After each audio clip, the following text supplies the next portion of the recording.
এদের সবার পেজ বন্ধ করে দেন, দেখবেন একদম বন্ধ হয়ে যাবে। ওয়াজে এদেরকে পয়সা নেওয়া বন্ধ করে দেন। ওয়াজ করবে, টাকা নিতে পারবে না। আরে ওয়াজের নামে তো চাঁদাবাজি করে। শুনছেন কথা, হুজুরকে ব্যাগ কিছু বন্ধ করে দিত, হুজুরা ওয়াজ করবো, টিয়া লইতে পারবো না। আবার শুনলাম আর একটা ভিডিওতে কইতেছে যে ব্যাঙ্গের সত্যির মতন বলে জায়গায় জায়গায় মসজিদ মাদ্রাসা করে বেড়ে লেছে।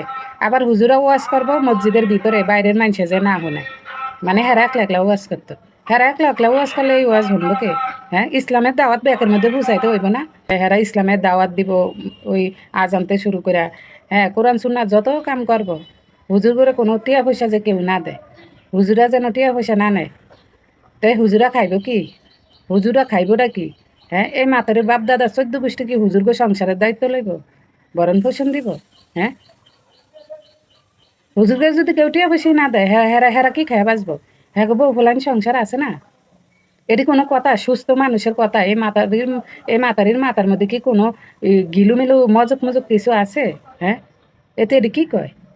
ওই যে ভারতের ইন্ডিয়ার ওই যে শুভেন্দু হেবেরার মতো কাহিনী শুরু করছে এই মাতারি।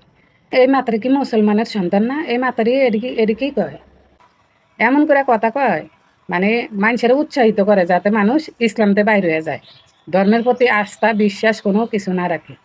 এতে এমন করে কথাটি কইতেছে। আমনে যদি ইসলামের সৌন্দর্য ভালো না লাগে, কোনো কিছু ভালো না লাগে, আমনে ব্যক্তিগতভাবে আমনে বাইরে হয়ে যান।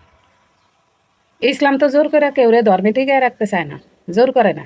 আপনার ভালো না লাগলে আপনি বাইরে হয়ে যান। কিন্তু আমার কথা, আপনি মানুষের কেন উৎসাহিত করতেছেন ধর্মের বাইরে হয়ে যাইতে? ধর্মের প্রতি একটা মানে তিক্ততা সৃষ্টি করতেছেন মানুষের মনের মধ্যে, নোংরামি সৃষ্টি করতেছেন।